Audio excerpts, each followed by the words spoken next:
Your most distinctive feature that I have noticed in seeing you in the media are the signs that you wear on your lapel. Please explain. This is a sign that conveys the message of what it means to be a Jew. As it says, a Jew, not a Zionist, and pray for the speedy, peaceful dismantlement of the state of Israel. And then it's repeated, nkusa.org, our site for people to go further and see it, their website, and then to see it's in Arabic, the same message.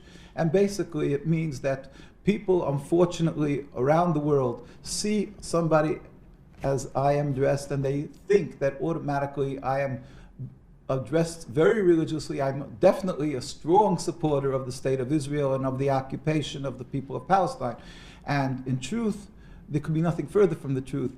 In truth, what you want is the speedy, peaceful dismantlement of the state of Israel. Because it's contradictory. Judaism is subservience to the Almighty, practiced for thousands of years, a covenant with God to be subservient to Him. And Zionism is a new movement, a relatively new movement, a transformation from the religion into a base, materialistic, nationalistic movement to have a piece of land which is forbidden for the Jewish people. Okay, we'll have to unpick this piece by piece, I think, because for most people, the idea of the state of Israel is fixed within a very rigid framework, and what they understand about the existence of Israel is by and large very uniform, at least according to what you read in newspapers. So let me try and get your position clear on this. What you're saying is that the existence of Israel is somehow against your religion. The Jewish religion forbids, since the destruction of the temple 2,000 years ago, we were given an edict, a decree by God, it's a prophecy of King Solomon, that we are not to attempt to recreate our sovereignty. Even 1 inch of Jewish sovereignty, even in an uninhabited land, is expressly forbidden. And Jews wait for the day when God will make a miracle, where all humanity will serve Him in harmony. We won't have to convince an atheist that there is a God. Everybody will recognize God, and then we will all go up and serve Him.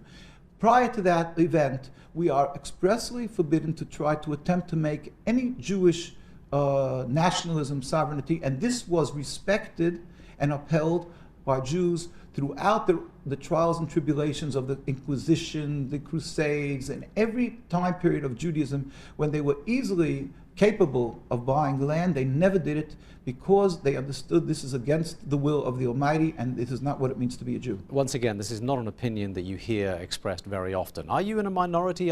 Is this simply your reading of the Torah? No, this is the view of Judaism and Jews who are practicing the religion who are around the world. You will find invariably any religious community that is very religious.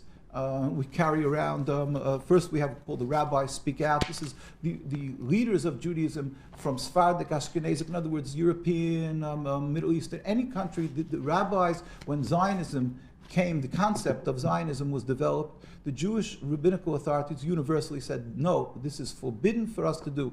The reason being that it is not the concept of subservience to God, it's a nationalism, and in its actions, when it comes into fruition, when they created the state, the concept of stealing from people, killing, stealing, is all forbidden according to the Torah. So in every facet, Zionism is a rebellion against the command of God. But what about the argument that a lot of them make, and that is that the Bible specifically says that this land was given to the Jewish people by God, and therefore it belongs to them?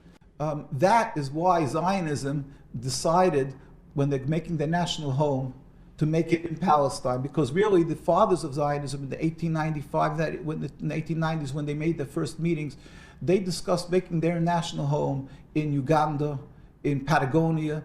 And because they were anti-religious, Theodor Herzl, Ben Gurion, well, at that time Jabotinsky, Theodor Herzl, these people detested the religion, as we have a compilation of their writings. In his own diary, Theodor Herzl wrote that Jews should convert to Christianity. That would be the solution to the Jewish problem. And it should be done in pride and music. On page 14 of his diaries, we will get to that with God's help. And he didn't circumcise his son. He wrote about this in the newspapers, that he's not circumcising his one son's hands. So they detested religion. They were looking for a practical area of that they would flourish, a land that would be fruitful and to create a land. But then they realized practically speaking, you need a massive backing as far as money goes, and the way to get that from the world is to go to Palestine and claim that they're doing God's will, that the beginning of God's redemption, and therefore people should support them because in the Torah it says that God gave the Jewish people the land. But Zionism also claims exception because of the Holocaust. Now you just attributed the phrase to Theodor Herzl, the solution to the Jewish problem, yes. And that will have raised ears all over the world because that's the phrase that most people attribute to Hitler. Now the idea that the Jews need a safe country in order to prevent the possibility of another Holocaust, in order to solve the persecution of Jews throughout millennia, is one of the founding principles of Israel. You don't think that holds any water either? The Holocaust was God's will, and we don't question God. God is compassionate and so forth, but we have to be introspective, understand why it came. We believe that God will be exacting with the punishment for the Nazis, but at the same time to take the issue of the Holocaust and to take that and to use it to rebel against God when God specifically told us, do not attempt to make your own state, and to use that to take the land from the Palestinian people is taking the people that died because they were Jewish, and to sort of dig them up and use them to rebel against God. It couldn't be anything worse for these people who died as Jews. But you have to understand that the desire to be with a like community, the desire to commune with people of the same religion is a very strong one, and to have a homeland has got to be emotional feeling. But you're also saying that a defining feature of being a Jew is exile. A defining feature is accepting that there is a ruler to the world who's compassionate, and it is medicine for the Jewish people, as Rabbi Samson Fulhurst, the head of the German community, wrote, that God is compassionate, and his will, since the destruction of the temple, was that he's good in his punishment. He wanted us to break our haughtiness, so he had us dispersed amongst the nations. At the same time, it was accomplishing a blessing for the world if we would be following the Judaism, because we are people who would be teaching the world of compassion, of serving God. So it serves twofold. It serves two purposes. But unfortunately, if we don't do what we're supposed to be doing as Jews, it doesn't accomplish that purpose. I am not a learned scholar of matters Jewish, so I can't argue with you, but I know there are many who would. There is a strain within Israel itself, within the state of Israel, started, I think, by Rabbi Kook, perpetuated by a number of names in modern Judaism, who say, no, it's perfectly compatible with the writings of the Torah that we have a state of Israel, and in fact, it not only makes political sense, it makes religious sense too. Yeah, well, that is why I said I'm not requiring anybody to become a scholar in Judaism, but if you just step out of the box, let us just say, and go to Jerusalem, go to New York, go to, in London, Stamford Hills, the religious communities, the Ivy League of Judaism, the rabbinical colleges, you will see that the most religious communities, every one of them, they are anti-Zionist, and they, for instance, in Williamsburg, you won't find one Israeli flag. The majority of Jews in Jerusalem and Palestine won't send their children to the army, and they don't fly Israeli flags on their buildings because it is contradictory. It is diametrically opposite. What about the settler movement? I mean, they present themselves as being religiously based and very fundamental. Yes, there is the issue that they fuse together Zionism. They've hijacked the name Israel, the Star of David. They're using this, and what they're doing is they've been able to, by incorporating the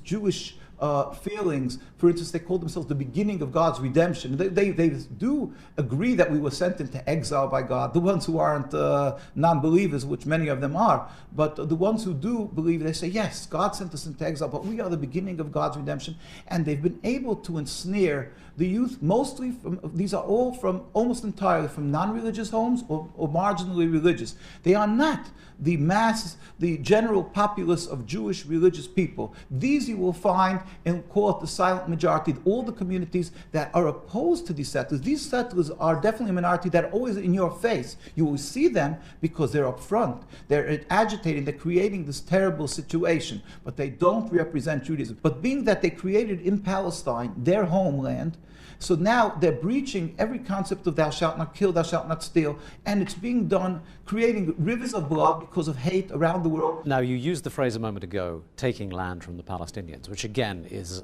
a problematic one for a lot of Western educated Jews and non-Jews alike. There is an argument, which is very much in the news right now, that there is no such thing as a Palestinian people, and there is an argument that says the lands that we are talking about never belonged to anybody called Palestinians. So what do you mean by taking Palestinian land? You know, the Zionists would love to get into some technical jargon and technical. When you're saying there's not a Palestinian people and the land, we're talking as individual dwellers in Deir Yassin, in town after town and town, that we have many of our Jewish colleagues who are presently still living in the occupied Palestine there in Jerusalem, and they remember how they lived in total harmony with their Muslim and Arab neighbors, and they live there. The majority of people reside. But what do you say to Newt Palestine Gingrich, who says Muslim. these are all Arabs? They're not Palestinians, they're simply Arabs. Again, these are technical terms to confuse the person. The fact is, the majority of people were non-Jews. They were Muslims and Arabs living in this area, whether it would be under Turkish or British mandate. That's neither here nor there. But they are the indigenous people who they either left because they were attacked as in Deir Yassin, or they ran away out of panic because they've seen what happened in these towns. And therefore, as a Jew, which is what people call human rights, we call godliness, we are forbidden to steal their land. So the question is, are you anti-Semitic? That is the beautiful ploy of Zionism, that they can intimidate anybody who stands in opposition to their blatant, inhumane treatment of the Palestinians. And mind you, we will show you with God's help that they're brutally beating the Jewish inhabitants, nobody can accuse us of being armed or militant, and yet you can see that the Jews are brutally beaten simply because they're standing in Palestine, because there's masses, tens of thousands of Jews who stand out and demonstrate, and they get brutally beaten because they're opposing the existence of the state, and they want the world to know. They get brutally beaten by the Israeli state. By the Israeli, anybody could see it on our site and links, but you could just see, and simply they're standing there, non-militant, we never carry arms, and this is what happens. But the argument that you have made, yes, will be interpreted by the majority of people reading English language newspapers, watching English language television, as being prima facie anti-Semitic.